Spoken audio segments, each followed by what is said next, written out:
Olá, olá pessoal, sejam muito bem-vindos a mais um episódio do nosso podcast Luz, Câmera e Gestão. É isso aí, pessoal. Vou pedir o que eu sempre peço aqui para vocês e vou reforçar novamente. Para quem já acompanha aqui o podcast Luz, Câmera e Gestão, sabe que a gente precisa do seu like, sabe que a gente precisa que você compartilhe esse episódio com todos os seus amigos, familiares, sabe que a gente precisa que você ative o sininho, tá? Para receber todas as notificações aqui do canal. E Se inscreva no canal, tá? Importante para nós. Vamos falar do nosso novo patrocinador aqui do episódio? Vamos lá. Pessoal, fala sério. Ninguém gosta de falar sobre contabilidade, né? Eu, particularmente, não gosto. Mas você sabia a extrema importância que uma boa contabilidade tem dentro do seu negócio? Inclusive, pode até levar a sua empresa à falência? Pois é. A Sorria é a maior empresa de contabilidade especialista em odontologia. Então, imagina que você tem uma empresa especialista dentro do seu negócio e que pode reduzir a sua tributação, os seus impostos de maneira legal e estratégica. Então, entre em contato com o pessoal da Sorria, eles já trabalham com a gente, inclusive a gente adora. Isso é importante. Que importante. faço gestão achava que eu estava pagando pouco imposto. Aliás, muito imposto e agora eu tô pagando menos. E fazendo então, assim, a coisa certinha, né? Não, eles são muito corretos, tá? Então, entra com o pessoal da Sorria, fala lá com eles fazem o primeiro diagnóstico da sua empresa, para você conhecer o trabalho deles, eu tenho certeza que vocês vão amar. E detalhe, para esse diagnóstico, quem falar que assistiu o podcast não tem custo algum, tá? Vai ter um QR Code aqui, vocês entram em contato lá com o pessoal da Sorria Contabilidade, eu tenho certeza que vocês vão gostar, tá joia? E é isso aí, bora chamar o nosso convidado? Bora lá, convidado hoje especial, né? Mais uma vez, um convidado muito... que a gente fica muito feliz ao recebê-lo, né? Um mestre aí, doutor em odontologia, né? Um professor assim que é bem renomado, bem quisto por todos, referência em cirurgia ortognática, referência em implantes, nacionalmente e internacionalmente. Professor, é um grande prazer recebê-lo hoje aqui, Dr. Hugo Nari. Obrigado pelo convite. Prazer enorme estar com vocês, né? Ser tão bem recebido e com esses exageros de apresentação, né? Nada disso não, coisa bem mais simples. Com certeza, nome de peso. Com todos que a gente conversa nas rodas ali, o nome do professor é sempre muito bem falado. Obrigado. E vamos falar muito disso, né? Falar da sua trajetória, de como andam as coisas hoje, né? Na implantodontia, que não é querendo falar já a idade do professor de forma alguma, mas a gente sabe que veio um histórico aí da implantodontia. De alguns anos. Então já vamos começar por aí, né? Lá atrás, quando o professor era criança ou adolescente, tinha a intenção de ser dentista? O que você queria ser quando era? Tem familiar? Nenhuma. Vocês acreditam? É impressionante. Durante todo o processo ginásio, né, o colegial, a minha ideia nunca foi ir para o lado da odontologia. Para a área da saúde, sim. Minha ideia era a medicina, mas não a odontologia. E veio, no final das contas, por uma ocasião do vestibular. Eu tive uma influência muito grande de um tio meu, né, de Rio Claro. Eu sou natural de Rio Claro, ninguém sabe disso, mas no interior de São Paulo. Estamos vizinho ali, Piracicaba, Rio Claro. E ele era dentista, bem sucedido, endodontista. Aí ele me estimulava, falava, olha, tem uma faculdade em Bauru, que é a melhor faculdade da América Latina, isso questão de mais de 30 anos atrás, né? Sem falar a idade. E ele me induziu a prestar o vestibular. Mas eu queria medicina, e eu tinha prestado Santa Casa e aqui em São Paulo, e prestado USP, essa faculdade de odontologia, e também Araraquara, que era uma faculdade de bastante referência. E passei na USP, eu falei, então eu vou. Mas eu não tinha convicção. Eu tinha 16 anos, gente. Com 16 anos é muito difícil uma pessoa ter convicção do que ela pretende exercer profissionalmente pro resto da vida, né? E foi paixão, assim, à primeira vista, com odontologia ou não? Não, quando eu entrei, eu queria ser ortodontista. Olha! Aquela ideia de todo adolescente, jovem, né? De querer o caminho mais rápido e mais simples, né? E na época, a ortodontia era a especialidade que estava bombando, que era a área fantástica. Mas a vida da gente vai trilhando caminhos que nem sempre você espera. Logo que eu me formei, me foi oferecida uma bolsa para trabalhar como estagiário na cirurgia. Eu falava, mas o que eu vou fazer na cirurgia, né? Que não é uma área que eu gosto, eu queria ortodontia, né? E no final das contas, deu no que deu, que senão a gente vai conversar sobre isso, né? Que bacana. Que legal. E a cirurgia você começou já a se introduzir logo após a formação, então, Isso, lá em Bauru mesmo. É porque a cabeça do meu pai era o seguinte, dentista tinha que ter consultório. Então, logo que eu me formei, ele queria abrir um consultório para mim. Isso em Rio Claro. Isso em São Paulo, porque eu nasci, mas a minha família é daqui de São Paulo. Ah, tá. E aí ele queria montar um consultório para mim, não queria que eu trabalhasse como dentista, né? Mas eu, durante a faculdade, a USP, lá em Bauru, ela direcionava muita gente para a parte de pesquisa, pós-graduação, etc. Sempre teve uma formação e uma tendência muito forte para isso. E isso fica um pouco no DNA dos alunos que se formaram lá. Então, eu nunca perdi esse interesse em desenvolver trabalho, fazer pesquisa, me aperfeiçoar, fazer especialização, mestrado, doutorado. Sabe, parece que te contagia para que você tenha algum tipo de prática docente. E a partir daí, como eu comecei a procurar trabalho em São Paulo, também consegui uma bolsa lá de aperfeiçoamento em Bauru e ficava com o pé em cada canoa. E está até hoje assim. Pois é, né? Eu acho que as origens da gente acabam direcionando o que a gente vai ser no futuro, né? E até hoje, eu acho muito importante isso. Eu acho que área clínica, a gente tem uma parte que é uma parte de aplicação, né? A parte prática. Você não consegue ensinar uma pessoa se você não tiver uma vivência de atendimento maciço com pacientes e resultado clínico. Perfeitamente. Então, eu acho que não dá para separar. Não dá para separar. Você pode ser um professor de área básica, você pode fazer pesquisa básica, você pode ter ideias de pesquisa aplicada, mas ser um clínico em áreas especificamente de aplicação, dentística, prótese, cirurgia, odontia, etc. Tem que ir para o mocho, né? Tem que ter uma experiência clínica forte, sabe? Se você não tiver uma experiência clínica forte, eu sempre acreditei nisso, então eu nunca separei. Tive a parte acadêmica e tive a parte de serviço, né? Sim, e é o que a gente pega hoje, os alunos querendo o imediatismo, né? De sair da faculdade, já começar a ganhar dinheiro, já para uma especialização, e já emenda outra e outra, né? Achando que é isso, né? Eu e a Jaque, como comentamos anteriormente aqui nas nossas conversas de bastidores, nós tivemos uma boa vivência clínica justamente por conta do primeiro emprego nosso, né? Que foi em redes de clínicas grandes, então ali onde a gente aprendeu mesmo o beabá da odontologia, de fazer uma restauração, de fazer uma extração. Acho que não só né? do procedimento em si, mas do contato Exatamente. ali com o paciente, né? Como de lidar como com o você paciente. trata, como você cuida, as dores do paciente, né? Ter esse contato eu acho que é extremamente importante. Até porque, né, a gente tem um aprendizado depois de formado, né? Sim, nunca para, né? Se a gente for analisar bem, gente, olha, você se forma, tem o life learning, que eu acho que é uma coisa importante. Lógico, a gente sempre vai ter que se reinventar e mudar todas as nossas formações e mesmo convicções.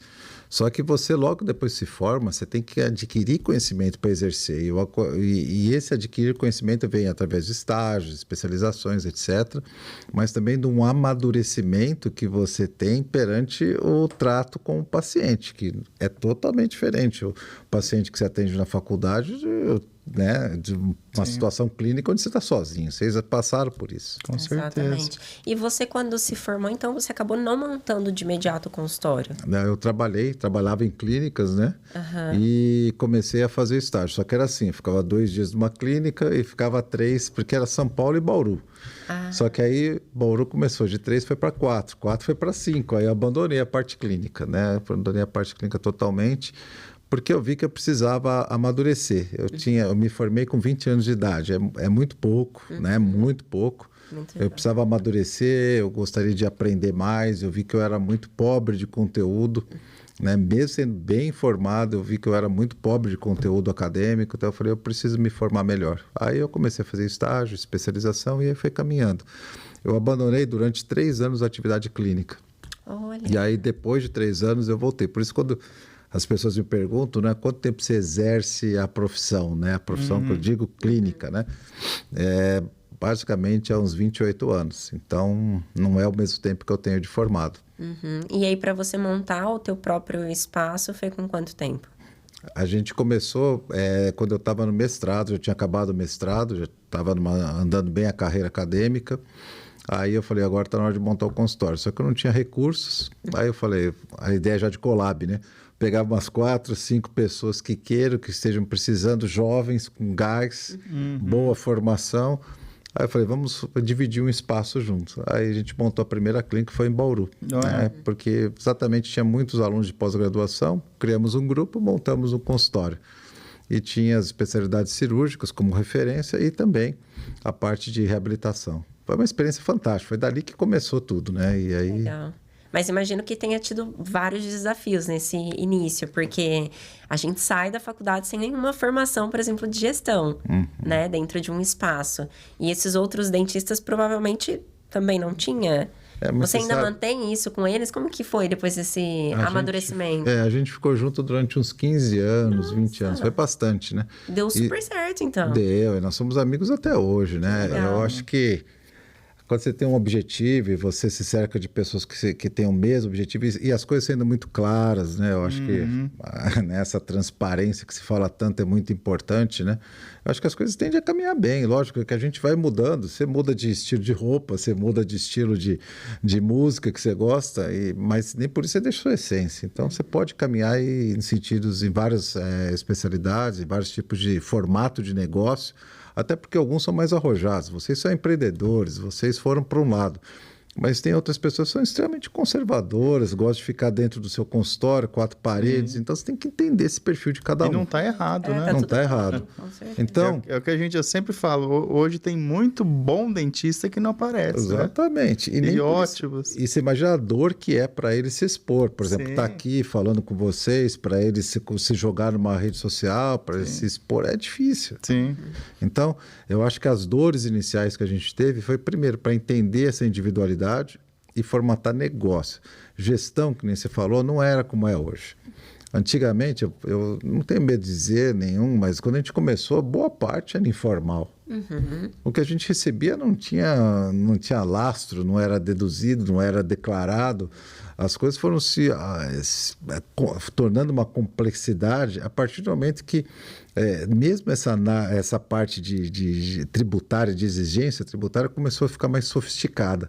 A própria Receita começou a sofisticar melhor toda essa parte de controle de fluxo de dinheiro, de prestação de serviço, e isso exigiu que a pessoa tivesse, né, essa noção de gestão. A gente não tem. E nenhuma faculdade hoje ensina isso, infelizmente. Com certeza. E me diga uma coisa, a gente sabe que em Bauru tem o Centrinho, né? Você fez parte daquele Centrinho ali na parte da implantodontia, da bucomaxilo. Para quem não conhece o Centrinho, gostaria que você pudesse dar uma introduzida aí pra gente. Quando eu entrei lá, a primeira coisa que eu fiz, eu nunca esqueço, eu cheguei num domingo, eu falei, segunda eu quero conhecer o Centrinho. Porque era o famoso Centrinho, né? Um hospital que atende pacientes com fissuras labiopalatais, né? De uma maneira mais ampla, as deformidades craniofaciais, e que foi uma pérola dentro da USP, não só de Bauru, mas da USP, porque tinha um serviço de excelência, era uma referência mundial. Pessoas que se desenvolveram lá dentro, criaram protocolos de trabalho lá dentro, protocolos de tratamento lá dentro e atenderam uma demanda imensa de pacientes, né? O tio Gastão, que foi a pessoa que levou isso aí adiante durante muito, muito tempo, que foi quem idealizou, fez um trabalho magnífico. E com o passar do tempo, aquilo que eu falo, gestões diferentes, focos diferentes, pessoas diferentes, cada instituição vai caminhando, né? A gente vai vendo e nem sempre vai para um caminho que a gente acha que é o correto ou não, mas está dentro de uma universidade pública, né? Sim. E dentro de uma universidade pública tem que seguir os trajetos normais burocráticos. Hoje o Centrinho, acredito eu, minha opinião, está um pouco menor do que ele era, né? Mas a importância que ele teve para desenvolvimento de técnica, material, gente, formação, olha. E eu vivenciei tudo isso na época que eu estava na graduação e durante o período que eu fiquei na pós. Nunca trabalhei diretamente no Centrinho, mas fiz trabalho de pesquisa com equipes do Centrinho, trabalhei, dividi experiência minha clínica, agora mais recente, com outros profissionais do Centrinho para fazer estudos comparativos de pacientes fissurados, pacientes normais, entre aspas. Então, a gente sempre manteve um contato muito bom com eles e, para mim, é uma pena que a gente perdeu um pouco do encanto que existia, mas ainda é uma referência com certeza mundial, né? Hugo, e quem que era a sua referência naquela época de cirurgião? Rapaz, difícil, né? Se a gente pudesse falar, né? Aquela velha história, né? A gente se apoia em ombros de gigantes, né? Para poder enxergar além, né? Eu costumo dizer que eu tive várias referências na faculdade. Os meus professores de cirurgia sempre foram meus ídolos, né? Ou seja, meus heróis. E no caso era o professor Clóvis Marzola, o professor José Simões Barroso, dois ícones dentro da minha faculdade, ambos já falecidos, né? E aí veio a parte da pós-graduação, né? Na pós-graduação, pessoas que mudaram a minha vida e que me fizeram amadurecer, né? Tem vários, mas principalmente a doutora Edla Puticelli, que é do Rio Grande do Sul, da Universidade Federal do Rio Grande do Sul, que realmente foi a pessoa que me preparou, que me moldou dentro da minha atividade profissional de cirurgia buco, né? O professor Tetsuo Okamoto, que é professor, era professor da Unesp de Araçatuba, que me recebeu e me deu oportunidade de um mestrado, doutorado, né? A doutora Maria Fidela Navarro, que foi a pessoa que me abriu todas as portas nos programas de treinamento básico, né? Então, e o professor Branemark, não sei se vocês já ouviram falar, né? Que foi uma pessoa com quem eu tive a oportunidade de conviver durante muito tempo e que eu nunca imaginava que ia poder chegar perto dele. Quando a gente ouvia falar Branemark, né? Uma referência mundial, uma pessoa que foi indicada para Prêmio Nobel de Medicina, etc. E de repente você está trabalhando com ele, é algo realmente que é bastante impactante. Isso foi logo que ele chegou ou um pouco depois? Não, quando ele começou a vir ao centrinho, sempre o centrinho, né? Ele queria ajudar no tratamento de pacientes com deformidades e que precisassem fazer implantes, reconstruções com enxertos, etc. Então ele começou e veio. Na hora que ele veio para o Brasil, ele ficou impressionado. Nessa época eu estava na faculdade, isso foi em 87, 88, nessa época mais ou menos, ou até um pouquinho antes. E eu era aluno, eu via, nossa, tá o professor Branemark, tá uma celebridade aí na faculdade. E aí depois, quando ele retornou em 93, 94, já com um projeto ambicioso da universidade que eu trabalhava para montar o primeiro curso de pós-graduação em implantodontia, e ele veio junto, né? Aí sim, eu tive a oportunidade de contatá-lo, né? Que bacana. E deve ter sido uma honra, e até hoje, né? Principalmente meu filho. Eu brinco com meu filho hoje está fazendo administração aqui em São Paulo, eu falo, você estava no colo do professor Branemark. Depois procura aí no Google para ver quem ele é, quem ele foi, né? Que legal. E me conta um pouquinho dessa, até estendendo um pouquinho para esse convívio com o professor Branemark. Como que eram os implantes naquela época? Eu sei que tudo estava sendo testado, né? Como que foi? Hoje você vê a implantodontia, né, com outros olhos, né? A gente estava comentando do digital, do fluxo digital que vem a cada dia mais, trazendo o pessoal para essa parte, né? Deixando a desejar o analógico, né? Mas o digital hoje é uma referência de assertividade muito grande, né? Como que foi essa transição lá do início até hoje na sua carreira, hein? Nossa, bastante. Esse é o primeiro capítulo do livro que eu vou lançar agora esse ano, né? Olha que legal. Que é exatamente essa evolução histórica da especialidade, né? Não especificamente do implante, porque o implante é um ponto de apoio no osso para ancoragem de prótese, né?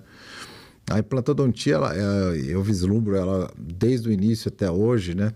Ela partiu de um ortopedista, o Branemark era um ortopedista, um professor de área básica de faculdade, de anatomia, e veio com uma solução para ancorar prótese. Basicamente isso, era um apoio de prótese. Depois, com o passar do tempo, à medida que esse fenômeno da osteointegração e da reabilitação começou a funcionar, aí é lógico que entrou o interesse comercial, porque você imagina, né? Aí sim é uma indústria que consegue escalar violentamente. Quantas pessoas precisam de implante, quantos implantes são necessários, uma população de bilhões. Então você imagina, começa já a ter um interesse comercial muito grande. E ainda tem muito para crescer. Muito para crescer, porque a gente vai continuar trocando dentes, perdendo dentes. Não com aquele tipo de reconstrução que se fazia ou com aquele tipo de reabilitação que se fazia antigamente para desdentados, mas para pacientes dentados que vão perdendo, né? E eu costumo brincar que da mesma forma que você troca o cristalino do olho com a catarata, você vai trocar dente. Em algum momento isso vai fazer parte da sua vida. Sim. Isso é normal. Então, a partir daí, entrou o interesse comercial. E quando entra o interesse comercial, algumas coisas são otimizadas e outras não. Algumas evoluções são realmente evoluções em sentido positivo, outras você vê que não trouxeram uma grande evolução clínica, com grande repercussão clínica, mas elas são sim interessantes para fidelizar, para deixar com que o consumidor fique mais atrelado a uma empresa, uma ou outra e assim por diante. Então, o que eu vejo, o que mudou com o passar do tempo? As técnicas cirúrgicas ficaram mais fáceis, o handling, né, a manipulação dos materiais com sistemas geométricos que foram criados de fresagem e desenho de implantes facilitaram muito. A parte de conexão protética melhorou muito para facilitar as dificuldades que nós tínhamos no início com implantes hexagonais e que ficavam muito profundos. E, mais recentemente, a eliminação do fator manual, que seria a parte digital que você estava comentando, em relação à parte protética e de diagnóstico. Ou seja, o digital entrou agora pesado, que eu acho interessante, na parte de diagnóstico e na parte de reabilitação. E eu acho que está querendo sanar um gap que eu acho que nós tínhamos lá atrás. E foi uma das dores que eu tive ao longo do meu desenvolvimento, que foi exatamente o aprendizado de domínio de fresagem, de posicionamento tridimensional e a dificuldade de elaborar uma reabilitação protética como nós tínhamos também em relação a dentes. Então são duas dores que acho que vocês experimentaram, todos os dentistas experimentaram e que hoje está tentando minimizar um pouquinho. Com certeza. E lá dentro do Instituto, né, eu gostaria que você comentasse um pouquinho do PI Institute, como que está rodando os cursos lá, tem especialização em implante, tem outras áreas também, né? Faz tempo que você está lá dentro. O Brånemark, né, o PI Brånemark Institute, ele fechou agora no meio do ano, agora de 2024, acabou a última turma de especialização, né? E está sendo redirecionado porque ele vai reabrir em Curitiba. Né? Então, no Paraná, o Agnaldo, um amigo querido nosso que tomou a frente disso agora, e ele está migrando para lá. O Instituto é uma instituição sem fins lucrativos, e sempre o objetivo do Brånemark foi atender com implantes pessoas que não teriam acesso a consultórios particulares. Né? E junto com isso aí foi uma parte minha, eu sempre quis aproveitar o tempo que nós tínhamos e esse universo de pacientes que precisava ser tratado e o apoio da indústria que existia dentro do Instituto para formar gente. Falei, poxa, não tem lugar melhor para formar gente em implantodontia do que lá. Você tem a verba, você tem o paciente. Você tem tudo, e você tem e lá é o berço da osteointegração, né? Aí eu falei, vamos fazer as especializações. Foi fantástico, formamos várias turmas de um nível elevado, tanto é que são pessoas que são expoentes hoje da implantodontia, então foi uma experiência muito boa. E a gente acabou agora, porque tinha que dar uma descontinuidade para ir para Curitiba, e eu continuo agora como eu estou em São Paulo, eu não vou para Curitiba, né? E eu vou seguir a parte de especialização com outros parceiros, como a São Leopoldo Mandic, dentro do meu consultório e assim por diante. Que bacana. Hugo, e deixa eu te fazer uma pergunta. A gente vê que tem sempre épocas sazonais até dentro da odontologia, né? Tem época que a ROF bomba e todo mundo quer fazer ROF, tem a parte do implanto. Você acha que hoje, com essa questão do protocolo, porque eu hoje faço ainda todas as avaliações da clínica, né? Você vê que como ele tem se difundido muito, a tal da protocolo, principalmente com carga imediata, qual que é a sua opinião sobre esses profissionais que ainda estão fazendo esse tipo de procedimento, mas de maneira muito, assim, genérica, sabe? Ao invés de ainda tentar manter o dente ali do paciente, para tentar fechar um protocolo, ele tenta vender isso a qualquer custo. Não sei se você já pegou casos de pacientes que fizeram e tiveram algum problema, ou que chegou para você, de repente, dava para salvar, dava para fazer, mas foi indicado um protocolo. Porque, assim, infelizmente, a gente atende muito paciente que passa em outro lugar, fala, não, foi me indicado o protocolo aqui, doutor. Eu falo, gente, mas como assim? Ainda dá para recuperar, tem tanto dente bom, né? É um órgão aqui, um dente. Não sei se você tem se acontece isso com você. Bem-vindo ao hashtag Vamos Salvar Dente. E agora tá mudando o hashtag, o Laércio até falou isso agora, no último post dele, Vamos Salvar Odontologia, né? Porque isso acontece, né? E a gente tem que analisar isso historicamente um pouquinho, né? Como começou isso? Começou lá atrás no All on Four, que o Paulo Maló trouxe para o Brasil. Acho que vocês ainda não eram formados, se não me engano. Eu não sei. E aí, mas ele veio isso com um projeto da Nobel, inclusive, né? Que ele preconizava a reabilitação total com 4 implantes. Por isso que é baseado no All on Four. Tanto é que hoje estão fazendo uma releitura do All on Four, né? E por que ele fazia isso? Gente, vamos imaginar.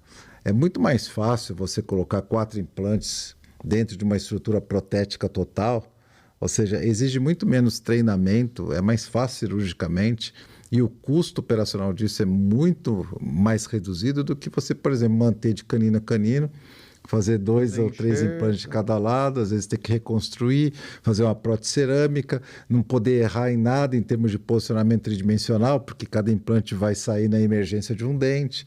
Então, o que é mais fácil? O que é mais barato? É o protocolo. Então, é algo que se conseguir escalar. Por isso que ele tinha clínica no Brasil, em Portugal, em Dubai e tal, porque era a ideia de escalar, que a gente estava comentando. E num tratamento odontológico, o seu limite de escalar é a sua mão. Você não consegue escalar mais do que a sua capacidade operacional. E a partir do momento que você quer tornar um procedimento escalável, você tem que ter pessoas com capacidade para executar esse procedimento. Então, o protocolo é um procedimento escalável porque ele é mais simples, cirurgicamente mais fácil e proteticamente mais barato. E só que o problema é esse. Você acaba sobreindicando, né? Você acabou de falar uma situação, é a sobreindicação. Aí entra conceito ético, tá? Eu acho que é uma questão ética. E quando eu digo ética, ética também tem a ver com a capacidade, o aprendizado. Se você foi formado para achar que isso está certo, né? Você está dentro do poço, você é um sapo, você não saiu do poço ainda. Então, como é que você vai enxergar um outro horizonte que era melhor preservar os 6 dentes? Porque você foi, né, condicionado de que isso era mais fácil. E você foi adestrado a que seria mais fácil. Você foi treinado a que seria mais fácil. E o outro lado também, isso eu estou falando do lado ruim da odontologia, mas tem o outro lado, que é a parte cultural da população. Porque eu trabalhei no instituto, né, durante 10 anos, e a gente via pacientes que não davam valor para os dentes. Sim. Doutor, não é melhor tirar tudo? Não, mas olha, preserva os dentes. Vocês passaram por isso também na faculdade, deve ter passado até por hoje, isso. né? Doutor, não é mais fácil tirar tudo? Não, quero mais sentir dor. Por que eu vou deixar esse dente? Pô, vai doer, eu vou ter problema de tártaro. Como se o implante não tivesse nada disso. Como se o implante fosse algo superior a um dente. Né? E, infelizmente, a gente tem um problema cultural e tem um problema também de estratégia de negócio. Só que o dentista dá um tiro no pé. Porque ele está transformando com o protocolo, implante e protocolo numa commodity. E aí, né, a gente já sabe o que acontece. Então, você vai estar perdendo valor em relação à prática profissional. Com certeza. E eu acho até isso que você falou da pessoa estar condicionado, profissional, muitas vezes é até por conta... Porque assim, a parte digital, ela tem todos os benefícios e malefícios, né? Mas nessa ideia de você se formar e de repente a pessoa já gosta ali da parte cirúrgica e você ter alguém ali o tempo todo, quer ganhar dinheiro, vem pro implante, vem para isso. Realmente, o implante ele é lucrativo, né? Obviamente, se feito uma boa precificação e tudo mais, assim como todas as outras áreas.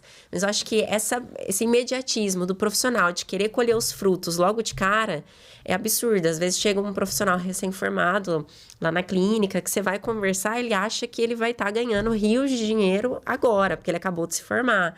Então, acho que esse imediatismo também dos profissionais é que acabam fazendo com que eles coloquem esse tipo de procedimento, de repente, na rotina, que, por fim, é ruim para ele e para o paciente. E você imagina o seguinte, você pode procurar e perguntar para essas clínicas, franquias de implante, tem várias. Qual que é o tratamento com maior margem de lucro? Veja se é um unitário, se é uma fixa, se é um levantamento de seio, se é um enxerto, se é uma prótese cerâmica. Não é. A maior margem de lucro é protocolo. E eles fazem resultado com protocolo. Então, a partir do momento que você tem um business onde você tem lá o que você tem, o que você quer de faturamento e a margem de lucro que você quer estabelecer, gente, é uma indústria, né? Então, exatamente. E tudo é corrompido contra o nosso ideal, né? Por exemplo, você passa uma avaliação, um orçamento ali, fazendo toda a manutenção do que ele já tem, né? Muitas vezes fica 3, 4 vezes o valor. Cara, não, tira tudo, vou fazer com o outro lá que é melhor. Já vai resolver tudo no... E não que esteja errado, o protocolo veio realmente para revolucionar em muitas das áreas, mas desde que bem indicada, né? Mas, por exemplo, eu tô com 3 casos agora lá na clínica dessa semana, que fizeram o bendito protocolo, um desses onde houve uma ressecção, né, óssea tão grande que é para esconder a transição entre a gengiva cor-de-rosa do protocolo e a gengiva do paciente, fizeram uma ressecção tão grande no paciente que praticamente ele perdeu os implantes de protocolo e agora não tem mais osso. não tem mais osso nenhum, vai ter que fazer uma reconstrução grande. E outros 2 casos que é exatamente o contrário, onde não perceberam isso, a prótese teria uma característica dental, PF1 que a gente fala, ela não teria espaço para gengiva, a melhor situação possível, porque o paciente tinha preservação óssea, só que aí você exige muito da técnica. Tem que colocar um implante na emergência de cada dente, tem que trabalhar com perfil de emergência, a prótese é mais sofisticada, o laboratório não quer fazer. Enfim, não fizeram e colocou uma prótesezinha com dentinho, uma gengiva. Caramba. Ficou horrível, gente, ficou horrível. As próteses quebrando, o paciente descontente, mostrando a zona de transição. Então, mesmo para o protocolo, mesmo protocolo, você tem que também ter um conceito, uma avaliação mais pormenorizada de cada caso, saber dominar outras técnicas, porque não é uma roupa que cabe em todo mundo, infelizmente. É uma roupa que cabe em cada paciente especificamente, não para todo mundo. E qual o futuro disso aí que você enxerga? Eu vejo tudo isso muito bem, sabe? Eu acho que em tudo na vida você passa por um período, já que me explicou aqui, é a moda da ROF, a moda do implante, a moda do protocolo. Na minha época eu me formei, a moda era orto. Nossa, ortodontia era coisa de louco, né? Era a profissão mais rentável e todo mundo queria fazer ortodontia, etc. Os cursos eram caríssimos e com filas de espera, né? Eu acredito que tudo isso é moda e a gente vai cair num ponto que... vocês pegaram clínica popular, não pegaram? Pegaram. Gente, as clínicas... Eu acho que houve um avanço. A clínica popular acabou. Quer seja por requisitos mínimos de vigilância sanitária, requisitos tributários, etc. Então, hoje a clínica pop se transformou numa franquia. Houve um ganho. Você não pode achar que tudo é ruim. Houve um ganho. Os pacientes hoje têm acesso a um lugar mais bonito, mais adequado, mais confortável, com um pouco mais de acolhimento e, eventualmente, com uma estrutura mais redonda no quesito de biossegurança e manipulação. Tem que andar na linha. Então, eu acho que já melhorou. Eu acho que isso já foi um ganho para a odontologia. Agora, os tratamentos, eu acho que vão caminhar para uma clínica de confiança, que é aquilo que eu estou falando. Você vai para um local onde você confia, onde você tem um time muito bem acertado. E é uma crença que eu tenho. E não adianta você querer pagar mal um dentista, que nem nessas clínicas, porque esse dentista não vai ficar. É mais fácil ele trabalhar bem, o outro se juntem, formam uma clínica de confiança, comecem a oferecer tratamentos mais personalizados e qualificados, que eles vão ter espaço. Tem muito espaço. Eu acho que a odontologia tem muito espaço para crescer. E é lógico que essas clínicas de franquia, elas tendem, várias delas, onde tiver boa gestão, bom fluxo. Enquanto a pirâmide continuar trabalhando, elas vão continuar produzindo. Mas é como um extrativismo. O protocolo é um extrativismo. Exato. Você vai ver que tem cidades onde já não tem mais protocolo para fazer, que já começou a rarear protocolo. E aí começa a ter que vender outros males, lentes de contato, ossos laminados cerâmicos, etc. Então, já começa a ter outras explorações para ver se o que não pode parar é a máquina de funcionar. Então, eu não vejo isso um problema, sabe? Eu acho que tudo é uma evolução, certo? A gente passa por tropeços, mas eu acho que o dentista, se ele começar, não é papo de velho não, mas se ele começar a valorizar cada vez mais a odontologia e não uma técnica, um material ou alguma coisa, ele vai ter um futuro muito promissor, porque tem muito campo para trabalhar. Até porque o profissional, igual você falou, você não paga bem, vai ser um profissional talvez que também não seja dos melhores, porque um profissional bom, ele vai querer receber condizente com aquilo que ele acredita do valor dele, e aí o paciente não vai ficar satisfeito, aí vai ter retrabalho, aí é custo de hora clínica, aí o paciente vai embora, aí fala mal para 17, enquanto o bom fala bem para 5, e aí você vai se queimando dentro do seu próprio espaço e vira um ciclo, né? Exatamente. E também valorizar o perfil do paciente que você quer. Exato, porque às vezes o paciente que quer, às vezes não valoriza também o profissional, talvez não seja o perfil ideal que você procura para o seu negócio, né? Exatamente. Você tem, principalmente quem é mais antigo, você tem uma clientela que é muito a cara sua. Então, você tem que ver o que você quer montar de clientela para o futuro. Exato. Você acabou de falar de recorrência, né? Ou seja, você ter pacientes que vão utilizar a sua clínica e gastar várias vezes, né? A minha clínica hoje, entre aspas, é um problema que eu tenho, porque É um monte de paciente que a gente fala pendurado, né? Que eles vão envelhecendo, quebra um dente, quebra outro. A hora que você vai ver, você não tem mais horário para nada. São pacientes novos, pacientes antigos, que é recorrência. Como é que você estabelece isso? Nesse modelo de negócio que a gente acabou de falar. Nesse modelo de negócio, você vai trabalhar com lead qualificado. Vai pagar cada vez mais caro por esses leads, vai trabalhar com tráfego, vai querer trazer pacientes novos para tratamentos novos, porque protocolo, qual que é a recorrência? A manutenção, a higiene, a troca do acrílico, etc. Mas é uma recorrência que o paciente não fidelizou com você. Às vezes ele vai fazer essa recorrência com outro. Exato. Porque entra a parte financeira. Então a gente tem que pensar bem o que você quer ter no futuro, né? Que clínica que você vai ter no futuro. E esse modelo de negócio que você tem hoje, você gosta de trabalhar dessa forma? Você tem outros modelos de negócio? Como que está hoje em dia a sua rotina? A gente estava até comentando sobre isso antes, né? Eu enxergo a odontologia assim como tem as franquias, né? Que é um modelo de negócio que eu não critico, muito pelo contrário, até, poxa, foi um boom, né? E viabilizou trabalho para muita gente, e se fez circular e tornou os implantes conhecidos e acessíveis. E acessíveis para várias pessoas, quer seja por valor, quer seja por método de pagamentos, financiamentos, criou uma nova coisa que o dentista não estava acostumado, certo? E a maneira de tributação e relacionamento com os colegas. Então, acho que isso mudou muito, sabe? O relacionamento com os colegas subempregados. Só que eu acho, não é nesse nicho que eu trabalho, não por preconceito, nem nada disso, mas é porque não é esse nicho que eu quero trabalhar, porque eu acho ele auto-esgotável.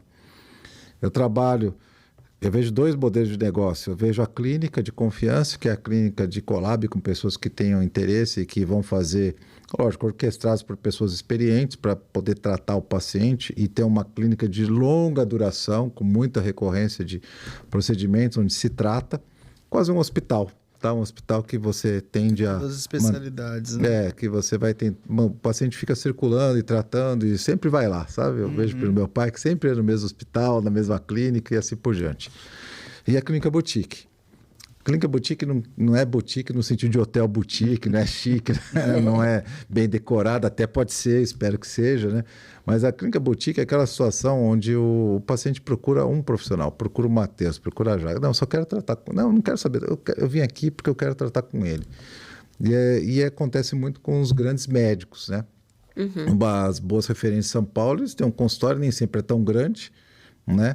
Às vezes é uma sala, é um consultório com poucas pessoas trabalhando, mas para dar conforto para ele ou aquilo que ele precisa de cada especialidade, plástico, otorrino, etc. E a partir daí ele atende aquele paciente específico. Esse modelo de negócio, né, da boutique é o que eu tenho em São Paulo, porque os pacientes confiam em mim, eu tenho indicações, não é uma indicação que veio do nada, mas é uma indicação de um outro colega. Também, né? Ou de outros pacientes. Então, você tem um limite de produção que é a sua mão. E aqueles falam, não, aumenta. Hoje eu atendi um empresário de manhã, ele falou, aumenta o valor. Eu falei, não adianta, sabe? Não adianta, porque você tem um número muito reduzido de slots, né? Digamos assim, de posição de atendimento. Então, também não adianta. Você vai cobrar mais, às vezes a pessoa se sente até... Né? Você tira algumas pessoas que poderiam fazer o seu tratamento que você gostaria de tratar, mas não muda, porque entra outra. Então, não vai mudar muito o seu problema. Você tem um limite que é a sua mão.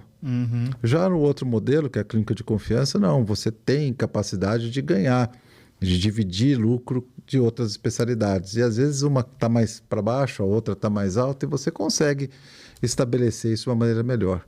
E para quem está querendo... um recém-formado, por exemplo, que está iniciando a sua carreira agora, pretende montar o consultório. O professor não chegou a esse patamar do nada, né? Foi tudo uma criação, né? Um dia a dia ali de muito trabalho, de suor. Qual um tempo assim que você diria que é o suficiente para ele conseguir um resultado positivo, trabalhando bem, certinho, acreditando na profissão? Você enxerga algum número assim próximo de trabalho bem feito para alcançar os objetivos? Antigamente tem até métrica disso. Antigamente a pessoa ficava até os 30 anos aprendendo, de 30 a 40 anos executando e ganhando experiência, de 40 a 50 a parte mais produtiva e de 50 a 60 o auge, né? Então era basicamente isso que era da profissão. Isso no modelo que existia, onde a rentabilidade do dentista era mais alta do que é hoje. Hoje, se você considerar o mesmo dentista fazendo esse mesmo trajeto, ele vai ter uma rentabilidade menor que antes, né? Só que hoje você tem outras maneiras de escalar, sabe? De escalar, não gosto dessa palavra. Você tem outras maneiras de você aumentar a sua renda, certo? Você pode trabalhar com especialidade, trabalhar em várias clínicas, aumentar o valor agregado daquilo que você faz. Eu vendo uma pessoa se formando hoje, eu tenho... não sei se eu fui um bom exemplo, mas minhas auxiliares fazem odontologia, fizeram porque gostaram e hoje elas começam a trabalhar comigo na clínica, não querem sair de lá, né? Aí elas perguntam, o que eu vou fazer? Eu falei, primeiro, você tem duas coisas, você tem um guarda-chuva, que é o mais importante, certo? Eu acho que a pessoa que está começando, ela tem uma vantagem em relação à minha época, porque ela tem a informação mais fácil. A gente não sabia onde estudar. Como é que eu vou fazer SISO? É um livro. Onde que é o livro? Eu vou ter que ir na biblioteca da USP, da Unesp, etc. A informação era muito difícil de você obter. Hoje o jovem tem a informação na mão dele a hora que ele quer. A maneira como ele vai consumir, ele não tem um crivo dessa informação, mas ele tem a informação. O segundo aspecto, ele tem que ter um amadurecimento. Ele tem que amadurecer para tratar pessoas, para trabalhar no ambiente clínico e ter a formação que a Jaque falou, que é em gestão. Ele tem que aprender mas eu vou trabalhar numa clínica, a gestão é da clínica. Não, mas ele tem que aprender a fazer gestão dele, daquilo que ele ganha, se aquilo que ele ganha, como é que ele vai pagar, como vai ser a tributação e etc. Então, eu acho que a pessoa deveria sinceramente submeter a uma clínica, certo? A um lugar onde ele vai amadurecer, onde ele vai aprender, por mais que ele ache que não vai aprender, que ele quer ganhar, mas ele deveria fazer isso, tá? E deveria ficar lá por algum tempo, mas sempre pensando adiante. Na medicina, quando a pessoa faz uma residência em ortopedia, em plástica, etc., ela procura não só o aprendizado, ela procura, de repente, um lugar onde ela possa se vincular depois. Assistente do doutor Matheus, de repente ele começa, o doutor Matheus abriu um outro serviço ali. Aí que entra o Colab, você está entendendo o que eu estou te falando? Que é a maneira que você pode escalar.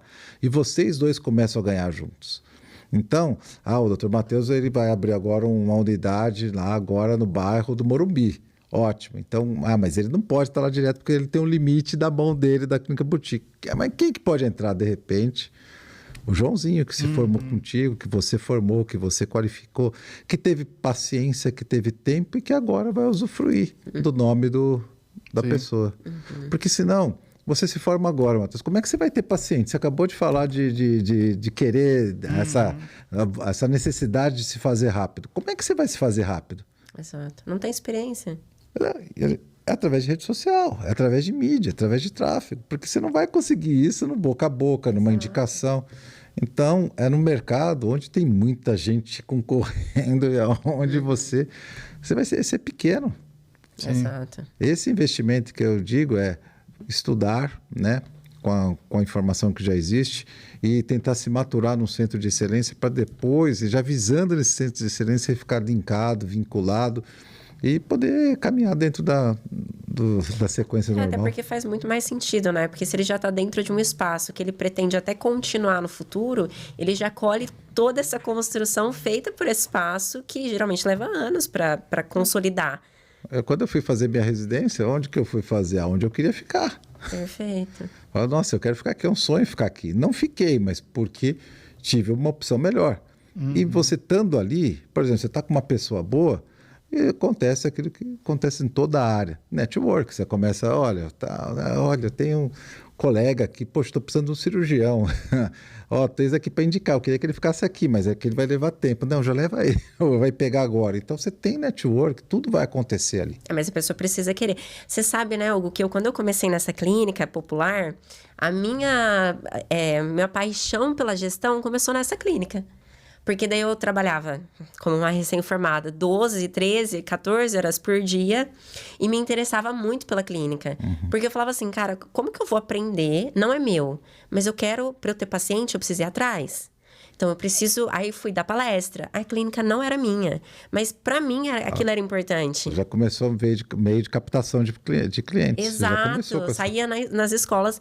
E aí, o dono da clínica me convidou para ser responsável técnica. Aí, eu falei, não, peraí. Então, não é só a clínica. Olha o tanto de coisa que tem por trás. Aí, eu fui aprendendo um pouquinho de imposto, pagar funcionário. Então, assim, às vezes o profissional, ele fala, vou trabalhar lá, vou dar dinheiro. Não, mas é isso que você falou. Olha o tanto de coisa que ele pode aproveitar, ter curiosidade, participar, perguntar. É uma aula ali para ele. Que se ele fosse tentar fazer por fora, né, ia ser totalmente diferente. Não, ia gastar mais. Exato. Ia ficar mais exposto a risco. Certo? Porque não adianta, você está aprendendo a dirigir, você sabe quando você começou a dirigir as barbeiragens que você já fez. Então, não tem jeito, isso faz parte.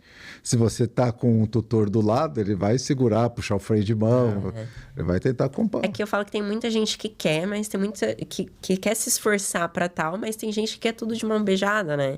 Então, assim, talvez isso não vai valer para todo mundo. A ambição é uma coisa muito boa, eu acho que todo mundo tem que ter, sabe? Tem que ter uma ambição e tal.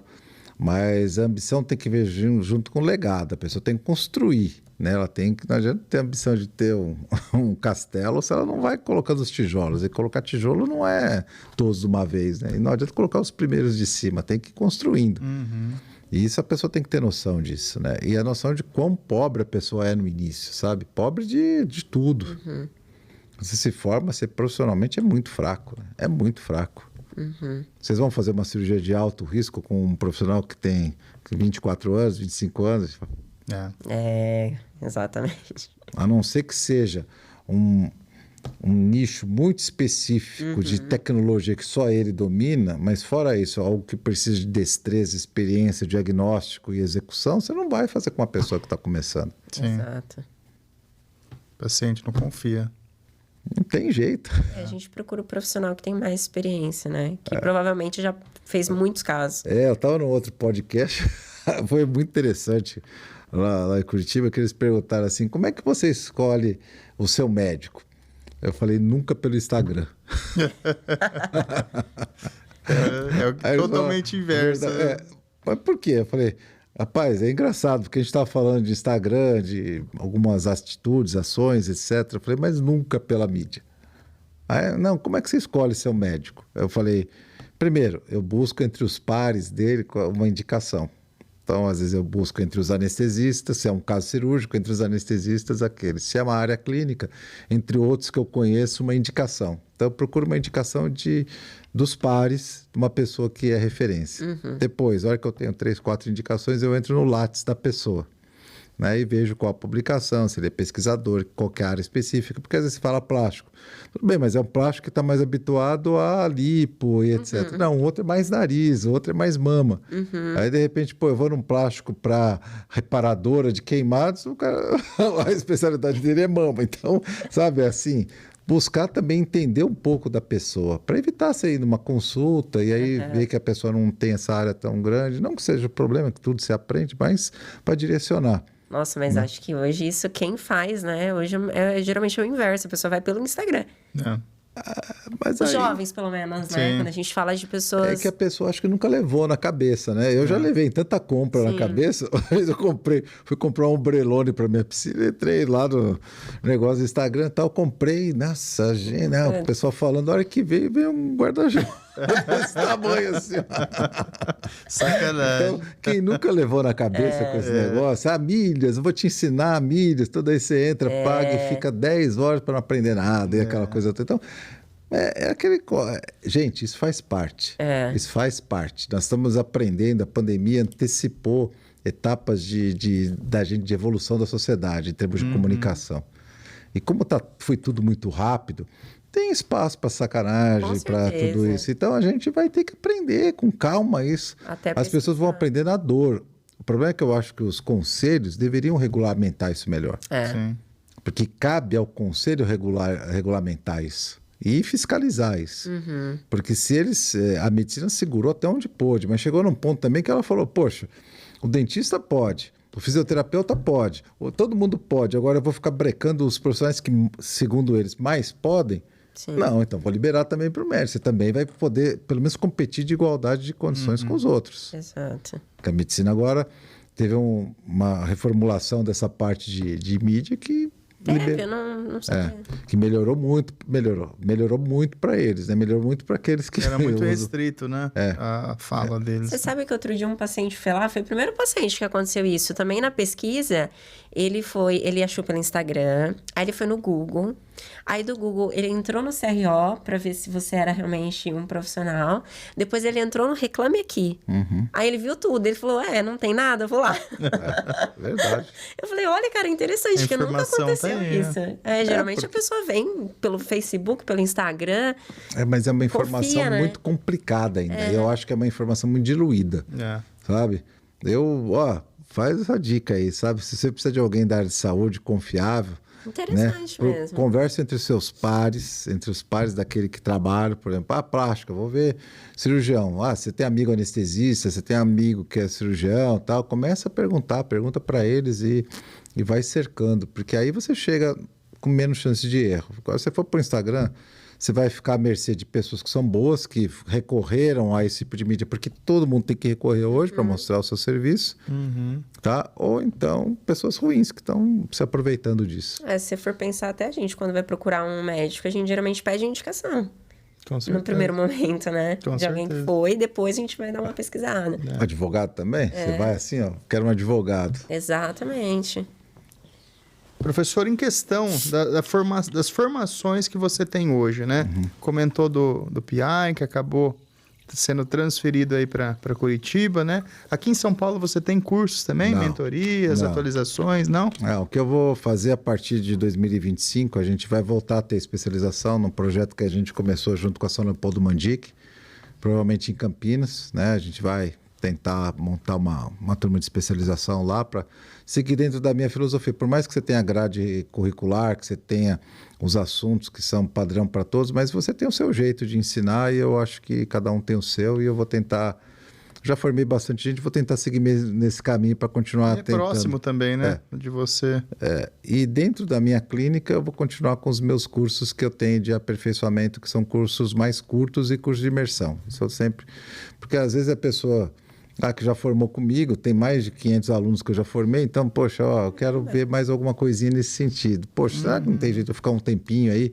Isso sempre tem. Você pega uma turma de 4, 5, fica lá 2, 3 dias com a gente mata um assunto específico. Então, a gente fez uma programação, tem no meu site de cursos, né, o aganari.com.br, que lá tem todos os cursos que a gente fornece, mas basicamente são os de imersão, de especialização, né, que seria o lato sensu de implantodontia, deve começar a partir do ano que vem, de 2025, que a gente está formatando isso melhor.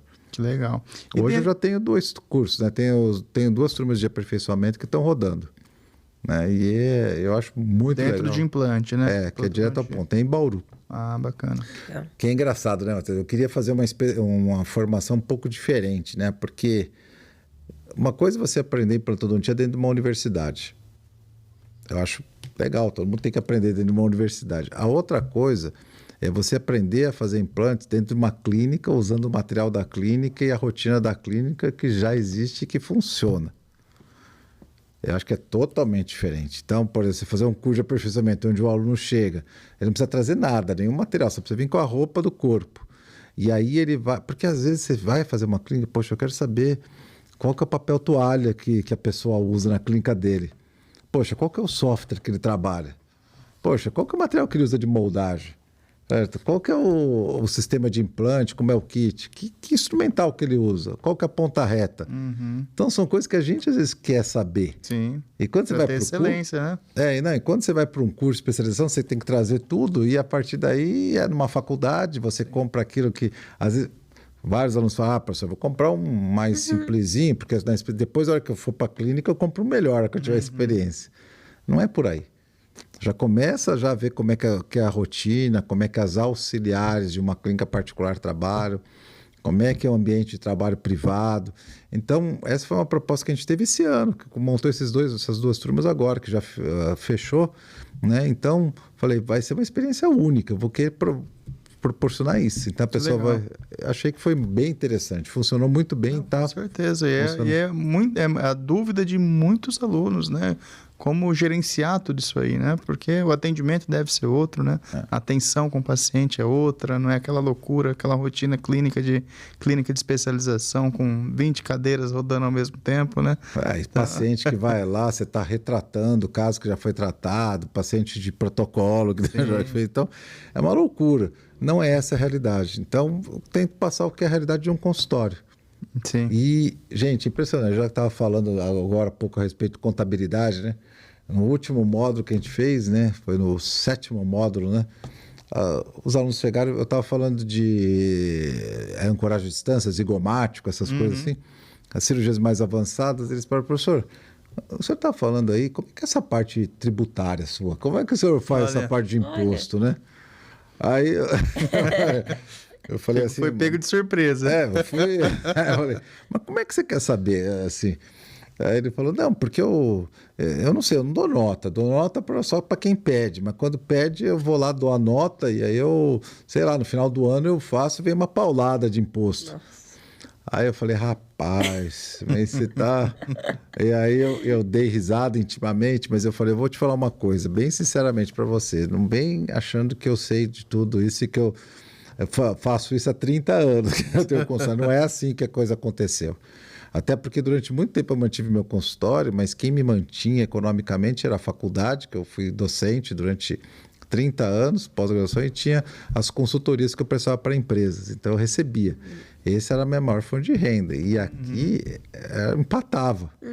Na hora que eu resolvi abdicar dessas outras coisas e falar, agora eu vou viver do consultório, aí eu precisei readequar todo o meu ambiente e acertar todas as áreas, porque consultório, se você não tem um controle de gasto rígido, não tem um bom modelo tributário e você não tem uma boa estratégia de trabalho, de operacional, você quebra. Lá não te dá lucro, não te dá lucro. Tem que saber, né? Ainda mais se você for trabalhar, por exemplo, no perfil, que acredito que a gente aqui quase que tem a mesma filosofia de entregar algo de excelência para o paciente. Porque se você não entregar, você vai ter retrabalho, né? Exato, mas se aí... Se tiver retrabalho, é prejuízo. O material, querendo ou não, é mais alto, e você se dedica um tempo maior de cadeira para aquele paciente, isso tudo, no fim das contas, Agora você imagina, a pessoa vai aprender a fazer implante, compra a pior silicona que tiver. Aí fica aquele inferno para fazer a moldagem, ela até se desestimula. Exato. Até se desestimula, fala, poxa, isso aqui é difícil. Ou vai numa faculdade que tem um sistema de implante muito ruim, vê a dificuldade, fresa que não corta, a fresa antiga, sabe? Não tem por que passar por isso, gente. Não tem uma boa experiência, né? Não tem por que passar por essa dor, sabe? Não tem. Então, vai direto ver se aquilo lá é a especialidade que você quer mesmo fazer. Tem uma noção de uma clínica de onde as coisas funcionam. E a partir daí você tem um parâmetro, aquilo que eu falo, né, da visão que a pessoa tem. Às vezes ela foi mal condicionada. Não, ela já está num ambiente que teoricamente tem uma certa referência e onde as coisas funcionam. Então esse é meu parâmetro inicial. Não é mais aquele do all for. Esse é meu parâmetro inicial de tratamento. Então agora eu posso ouvir um curso e entender melhor e ter um espírito crítico um pouquinho mais apurado. Não, e legal que você falou que quando você saiu dali para se dedicar totalmente ao consultório também, primeiro que você ficou ali 100% entregue naquilo, né? Porque a gente sabe que demanda muito do nosso tempo, tanto parte clínica quanto a parte da gestão, mas até a questão tributária, às vezes a pessoa acha que ela tem que saber de tudo, que ela tem que atender bem, que ela tem que fazer tudo bem, ela tem que entender que às vezes ela pode, igual no caso a gente falou da Sorria, pode ter uma boa contabilidade ali para te ajudar, porque aí você dedica aquele seu tempo para fazer o que você faz de melhor, por exemplo, implante, né? E não querer dar conta de todas as tarefas. Porque aí quem faz tudo não faz nada, né? E foca no que você é bom, né? Tem aquela questão do aluno tirar 5 em matemática e 9 em português. Aí a mãe fala, não, vai estudar mais matemática, você precisa melhorar. E aí você reduz a potencialidade dele no português. Né? Então, é a questão de você ser bom naquilo que você faz. Hoje você não precisa ter um dentista generalista que faz tudo um pouco. Tá? São poucos, né? Mas eu acho que é importante Isso eu aprendi naquele negócio que eu estava comentando contigo, de laboratório digital que eu tinha e etc, de software. Gente, tudo aquilo que eu deleguei e que eu tinha como negócio e não queria saber de nada, que estava para outra pessoa, como sendo a função de desenvolver, não funcionou. Não funcionou. A mesma parte tributária. 2022 ia ter um baque, ia ter uma reestruturação societária, meu sócio principal ia sair da minha clínica, etc. Eu tinha que me reinventar. Fui fazer curso de contabilidade, fui buscar Sebrae, fui buscar alternativas, fui fazer coach, tive várias reuniões com o escritório de contabilidade, e eu tinha mais ou menos na minha cabeça o que seria o meu modelo tributário, né? Então, o que eu falei, eu quero um modelo tributário assim. Já Aí entendi depois do sentei com o negócio. escritório falou, tem senso. Então, eu falei, só que eu sou conservador, eu não sou uma pessoa atirada. Falei, então eu gostaria que vocês fizessem uma consulta na Receita se isso aqui pode ser feito mesmo. Aí depois de 3 meses que veio o retorno, falei, então nós vamos implementar. Implementamos 2023 inteiro. Espetáculo. Nossa, paguei a faculdade do meu filho com 1 ano. Mas nesse caso você diz que quando você delegava, porque você não tinha conhecimento de nada e também você não sabia se a pessoa estava fazendo certo? Por exemplo, Nesse a sentido. gente tinha um laboratório digital. A gente comprou uma das primeiras fresadoras, 5 eixos que tinha no Brasil, uma nacional. Para fresar tudo, né? Titânio, para fresar cobalto cromo, os materiais cerâmicos e assim por diante. Chegou lá na hora, eu falei assim, olha, como eu vou cuidar da parte educacional e eu vou cuidar da parte do software, que é um software que a gente desenvolveu de gestão de consultório, que vai ser lançado logo, fazer um spoilerzinho, vai chamar Soul Pro, né, o nome do software. Então, como a gente desenvolveu isso, eu falei, eu não vou cuidar dessa parte, tá? Então, eu vou cuidar dessas duas. Só que você fica na mão de uma pessoa. Sim. E você também, poxa, se a ideia veio da sua cabeça, você deixa de poder otimizar e de potencializar esse desenvolvimento. Então, você tem que saber de tudo que está acontecendo ao seu redor. Sim. Então, não abra o negócio, ou então seja um investidor. Então, você pode trabalhar como 2 formas. Ou você trabalha realmente como sócio, né? Ou você trabalha como investidor. Se você é investidor, você bota o dinheiro e acabou de um negócio que você acredita que vai dar certo e você vai cobrar dele depois o resultado. Perfeito. Mas consultório eu acho que não é assim. Você tem que saber um pouco de tudo, sabe? Tem que ter pelo menos Uma a noção, base né? ali do conhecimento. Precisa até para você conseguir cobrar o outro e saber Precisa. se realmente está sendo Você bem pode feito, colocar né? um gestor, pode colocar um gerente, mas senta aqui comigo. Precisa, tá? Isso aqui tá errado. Você sabe o que eu falo, assim, para os meus mentorados, Hugo, que o acompanhamento, a reunião e o feedback é o tempo todo. Pelo menos lá na clínica é toda semana. Tem um dia na semana para saber tudo que está acontecendo, acompanhando. Porque se você largar, vai dar ruim. Vai dar ruim. E ao mesmo tempo, quem tem uma cabeça boa, você deve fazer essa parte de gestão, você sabe que tem coisa, você não pode mudar tudo de uma hora para outra, porque não vai dar certo. Então, resolve primeiro, o que você acha que é o calcanhar de Aquiles? Para mim, sempre foi a parte tributária. Falei, vamos resolver. A gente tem 1 ano para resolver e 1 ano para testar. Porque tem isso também, né? Às vezes você acha que validar, né? Exatamente. Aí a gente testou 2023, perfeito. Funciona. Agora, vamos para a parte 2. O tributário está certo. É lógico que vai ter mudanças ao longo do tempo, mas você tem uma matriz, né? De uma base, tributação, né? que você vai seguir. Agora, o que é? Agora eu quero estrutura. Vamos acertar a parte de estrutura, que é o que eu estou trabalhando agora esse ano. Estrutura de acordo com as vocações e com as pessoas que eu tenho. E depois, por último, é a parte, sinceramente, de mídia que eu vou começar a divulgar. A gente está começando a se estruturar agora. Eu voltei para essa parte, investir nisso agora, esse ano. Por quê? Porque eu não tinha um modelo tributário, não tinha uma estrutura, não tinha Que eram processos. coisas mais importantes. Lógico, senão Porque você não adianta. quebra. Exato. Eu dependo da clínica, minha vida é a clínica. Então, se eu não deixar isso aqui que já está funcionando, para que eu vou, né? Mais para frente? Porque se você quiser trazer um monte de paciente também e o negócio e o regime tributário tá errado, você também não vai ter a lucratividade que você poderia ter se tivesse tudo certo. Terrível. Exato. Hugo, e quais foram as empresas que você passou durante esses anos, dando aulas aí para o Brasil e mundo afora aí? Eu gostaria que você comentasse um pouquinho como foi essa experiência, por quanto tempo você ficou, se tem algum lugar marcante que você teve presente numa aula, que você lembra, pô, que lugar legal. Conta um pouco. Vários, né? Vários. E sempre videocassetada, né? A gente não lembra daquilo que foi bem, né? Eu, pelo menos, o que foi bem é uma realização, se sente bem, é prazeroso. Mas aquilo que marca são as videocassetadas. Né? A gente não esquece. Essas são as principais, né?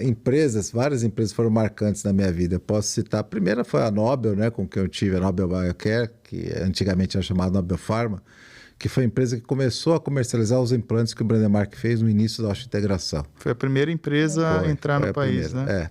Então, foi uma empresa marcante para mim, que eu tive bastante relacionamento por conta do Brendemark, marcou muito. Depois, logo em seguida, na esteira, veio a empresa americana, a Triae, que é chamada Triae, que hoje em dia é a Biomet Triae, que foi comprada e comprada e comprada. Hoje foi comprada pela Zimmer também, já faz algum tempo. Que foi a empresa com quem eu mais trabalhei durante minha vida inteira em termos de implantes, certo? Foi com a Triae, que era uma empresa americana, eu era consultor científico deles lá, né? A matriz deles fica na Flórida e aprendi demais lá. Os links que eles tinham em relação aos professores americanos, etc. Foi uma experiência fantástica. A Zimmer Biomet comprou ou não? A Zimmer comprou a Biomet. Na verdade, a Triae foi comprada pela Biomet, a Biomet pela Zimmer e assim por diante. Esse negócio de fundos e etc. E as grandes empresas, que nem Strauma, né, o Dente, que nem agora a Osten com relação a Implacil e assim por diante, né? Mas foram as duas empresas de implante que mais que eu tive muito contato. E uma sequência da Triae no Brasil, que foi a OBL, que na realidade foi uma parceira da Triae durante um tempo. Então eu sempre fui linear, né? Eu sempre fui muito fiel, né, aos meus... Depois veio a parte da reconstrução, né? Na reconstrução, com certeza, eu, graças a Deus, comecei pelo caminho certo, não tive que apanhar no início, né? Minha experiência com a Gaixo foi fantástica, né? A Gaixo é uma empresa que tem uma paixão enorme por eles, realmente eles são muito científicos, eles têm protocolo, fui convidado para fazer trabalhos multicêntricos com eles, então é uma empresa que fez muita diferença na minha vida clínica, que deu certo. Eu estou falando de 20 e poucos anos atrás, você começa a fazer enxerto e começa a ver que dá certo, a partir daí você vai caminhando.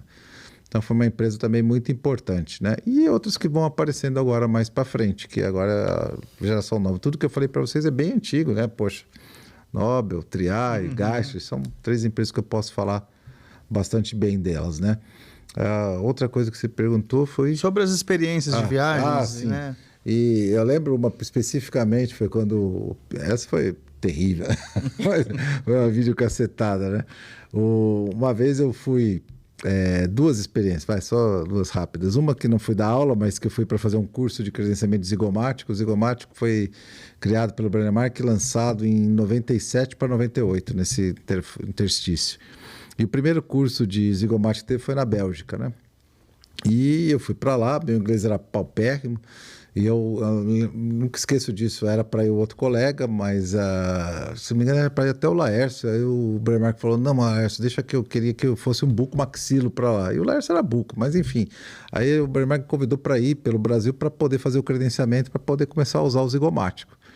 Aí eu falei, tá bom, eu vou, né? Foi o primeiro curso que teve mundialmente, o lançamento.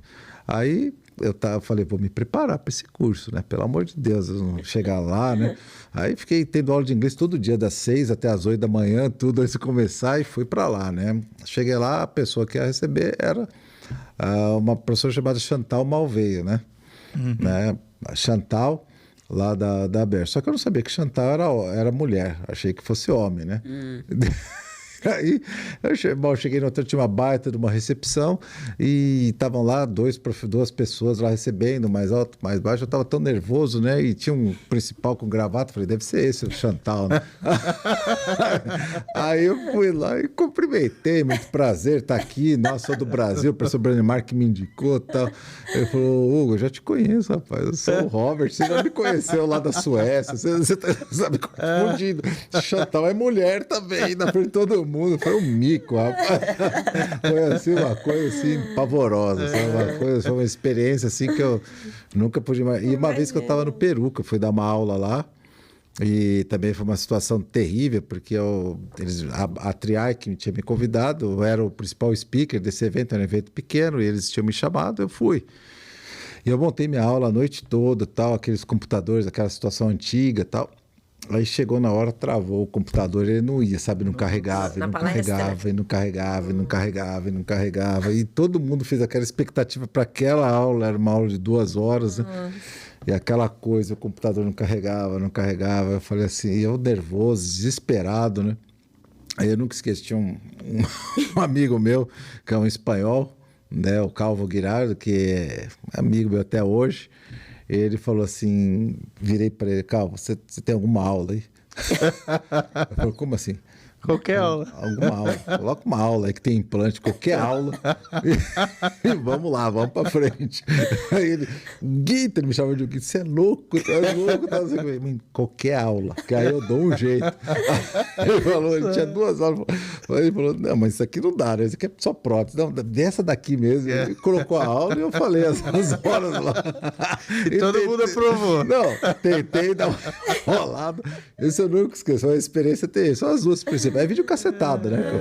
Isso marca, né? Foram terríveis. As 2 foram terríveis, em todos os sentidos. Que legal. Constrangedor. Bate-papo muito bom. Antes da gente ir pros finalmente aqui, gostaria de fazer o merchan também, né? O nosso segundo apoiador e patrocinador, Carga Express, o laboratório móvel que mais cresce no país, inclusive agora indo para América Latina, América Central. Então, para você que é implantodontista, faz carga imediata em seu consultório, vamos deixar um QR Code para você entrar em contato. Bem indicado, né? Bem indicado, com certeza. Vamos deixar um QR Code aí para você entrar em contato com o pessoal lá. Tem desconto para quem assistir no episódio, né? Então, pode falar lá com a Thaís, com o Gustavo, com o Richard. O pessoal vai te receber com muito prazer. E depois, se você fizer a primeira protocolo lá com eles, com certeza você vai continuar. O professor conhece a Carga Express? Não conheço. Depois eu vou te mandar. Quem é me dá o contato para ser usuário, né?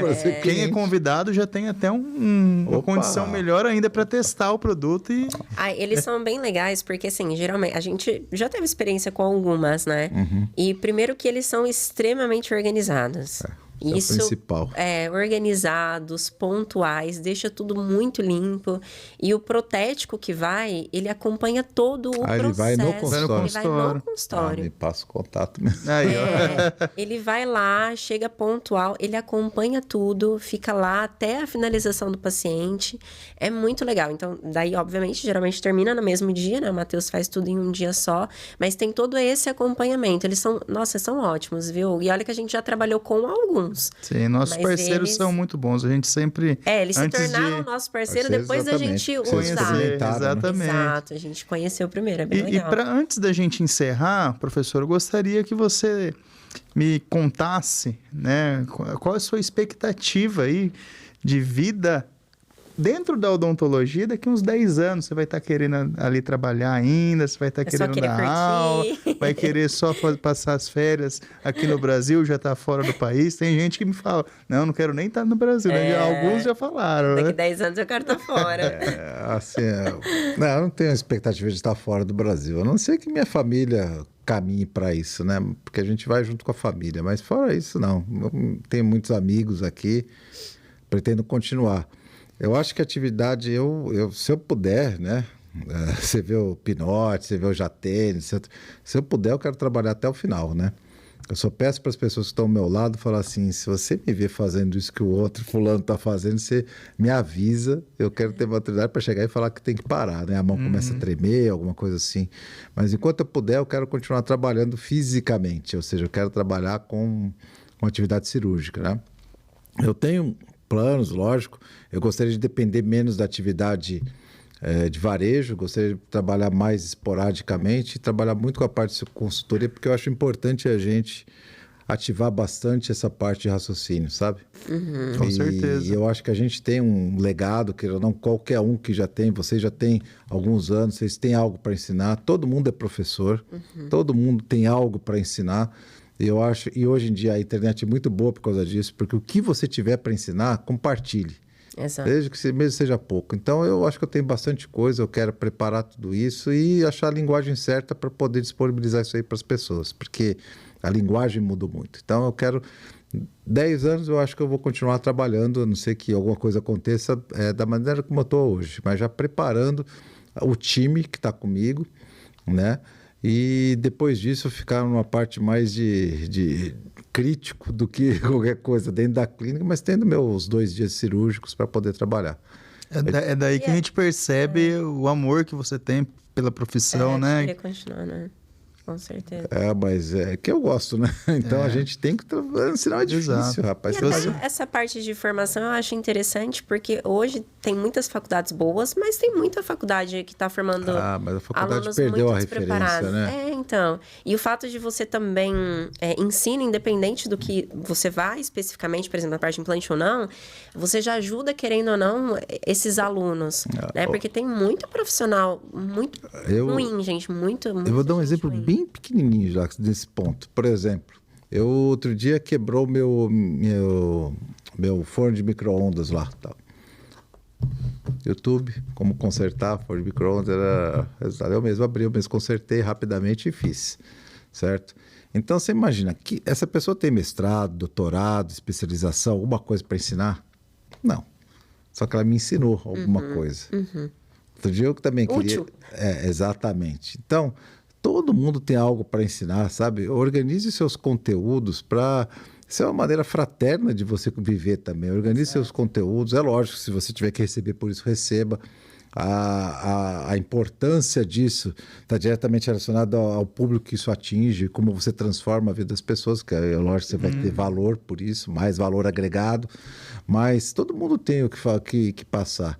Eu quero chegar num ponto que eu vou já comecei a organizar as informações que eu tenho para poder disponibilizar. E acho que todos deveriam fazer a mesma coisa, e eu acho que ninguém devia se constranger de tentar ensinar algo. Vocês têm algo fantástico para ensinar, que depois eu vou sugar os dois também. Né? Mas assim, cada um tem uma experiência e alguma particularidade que você pode compartilhar. Você falou de um livro, é um livro que você está...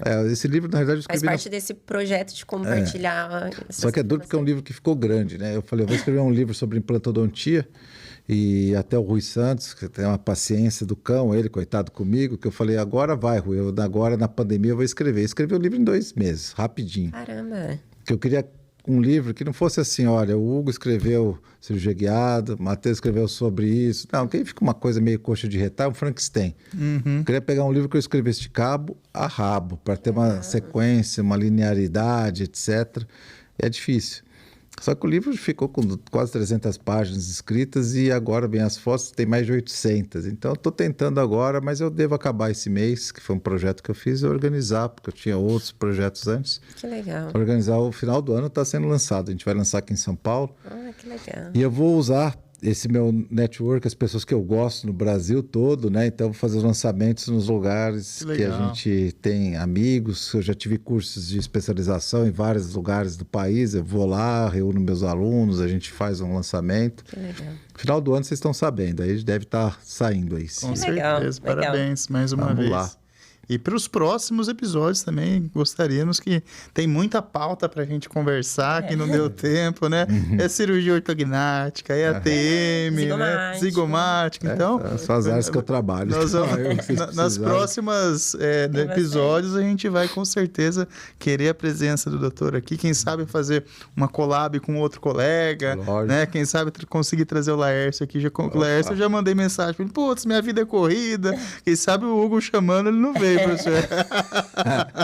Mas obrigado, viu? Capaz. E deixa aí seu merchan, suas redes sociais, Instagram, o site, né? Aproveita esse momento aí para mostrar um pouquinho para o pessoal. Obrigado, né? Obrigado pela oportunidade, pela simpatia de vocês. Nossa, uma delícia. Nem vi o tempo passar. Passou rápido. É verdade. E isso é muito bom, né? E assim, as pessoas que quiserem conhecer um pouco melhor, eu tenho o meu Instagram hoje a minha principal ferramenta de contato. Então é o nari.hugo, né? Nari.hugo, vocês vão ver ali depois, que é o Instagram profissional, é aquele não para pacientes, embora um monte de paciente queira procurar aquilo lá, mas é mais para colegas mesmo. Sim. Porque para os pacientes eu tenho a clínica, eu quero tentar desvincular um pouco a clínica da parte acadêmica, né? Sim. E o site de cursos, caso as pessoas queiram fazer. Esse ano, se não me engano, tem acho que 1 ou 2 vagas só num curso de avançado, mas esse ano a gente praticamente já fechou as turmas e tem os projetos a partir de 2025. Legal. Muito bom. E não é querendo puxar o saco, não, mas a página do professor é muito legal, questão de conteúdo, artigo científico ele traz lá, conteúdos muitas vezes polêmicos, que está gerando um rebuliço aí dentro da odontologia. Então é um conteúdo muito bacana, eu admiro assim e vale a pena seguir. Seu? O meu é Gestão Magna, então lá vocês vão ver mais a parte de gestão e empreendedorismo, então entrem lá, tem bastante conteúdo legal. O perfil é novo, né? Antigamente, nos outros, eu falava do doutora Jaqueline Caldeirão, mas como eu não tô atuando mais, tô só na parte da gestão, então esse perfil é o novo, tá bom? E o seu? Para finalizar, o meu Dr. Matheus Caldeirão, né? Quem gosta de implante, né? Tanto para Cirurgia. pacientes e colegas dentistas, será muito bem-vindo. A gente troca uma ideia lá, tá bom? Muito obrigado para você que ficou até agora acompanhando esse episódio maravilhoso, um bate-papo super legal, né? E até o próximo, Luz, Câmera e Gestão. Tchau, tchau.